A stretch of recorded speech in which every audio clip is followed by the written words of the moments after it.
Fungsi pajak. Fungsi utama pajak ada 3 yaitu yang ke-1 fungsi anggaran, artinya sumber pemasukan keuangan negara yang menghimpun dana kas negara untuk membiayai pengeluaran negara atau pembangunan nasional. Jadi fungsi pajak adalah sebagai sumber pendapatan negara yang bertujuan agar posisi anggaran pendapatan dan pengeluaran terjadi keseimbangan. Pajak ini digunakan untuk membiayai anggaran yang berkaitan dengan pembangunan dan kepentingan negara. Sebagai sumber pendapatan negara, pajak berfungsi untuk membiayai pengeluaran negara. Pajak digunakan untuk menjalankan tugas-tugas rutin negara dan melaksanakan pembangunan. Contohnya, fungsi pajak ini adalah menyediakan fasilitas kesehatan, pendidikan, dan pelayanan publik lainnya. Yang kedua, fungsi mengatur. Artinya, pajak digunakan sebagai alat untuk mengatur atau melaksanakan kebijakan negara dan dalam lapangan ekonomi dan sosial. Dengan fungsi mengatur, pajak ini digunakan sebagai alat untuk mencapai tujuan.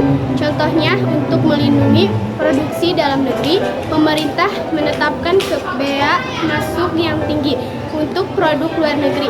Adanya kebijakan pajak ini mencerminkan kebijakan perekonomian suatu negara. Yang ketiga, fungsi pemerataan. Artinya, pajak mempunyai fungsi pemerataan. Dapat digunakan untuk menyeimbangkan dan menyesuaikan antara pembagian pendapatan dengan kesejahteraan masyarakat.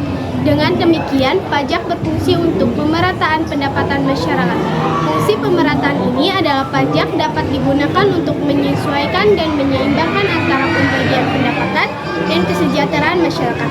Dengan pemerataan tersebut, kesenjangan antara ekonomi dan sosial di antara masyarakat tidak begitu jauh dan timbang.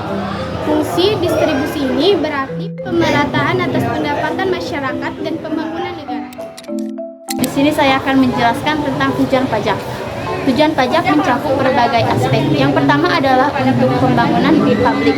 Pajak memberikan sumber pendapatan bagi pemerintah untuk membiayai kegiatan dan proyek publik yang mencakup infrastruktur, pendidikan, kesehatan, dan layanan umum lainnya. Yang kedua, untuk pengaturan distribusi pendapatan. Pajak bisa mengurangi ketidaksetaraan pendapatan, yaitu dengan penerapan sistem pajak progresif yang membebankan tarif pajak lebih tinggi kepada masyarakat yang memiliki pendapatan lebih tinggi juga. Yang ketiga, untuk pengaturan ekonomi. Untuk pengaturan ekonomi itu menggunakan instrumen pajak untuk mengendalikan inflasi, mendorong investasi, dan merangsang ke pertumbuhan ekonomi. Yang keempat, untuk keadilan sosial. Dapat menerapkan prinsip keadilan dalam sistem pajak untuk memastikan bahwa setiap individu atau kelompok memberikan kontribusi sesuai dengan kemampuannya. Yang kelima, pengaturan perilaku. Menggunakan pajak untuk mempengaruhi perilaku masyarakat seperti mengenakan pajak atas barang-barang yang dianggap merugikan untuk kesehatan atau lingkungan. Yang keenam, perlindungan industri dalam negeri. Melalui tarif pajak impor, pemerintahan dapat melindungi distribusi dalam negara dari persaingan luar negeri dan mendorong konsumen untuk memilih produk lokal. Yang ketujuh, stabilitas fiskal. Mempertahankan keseimbangan anggaran dan mencegah defisit fiskal yang berlebihan agar ekonomi tetap stabil. Yang kedelapan, pemberian insentif.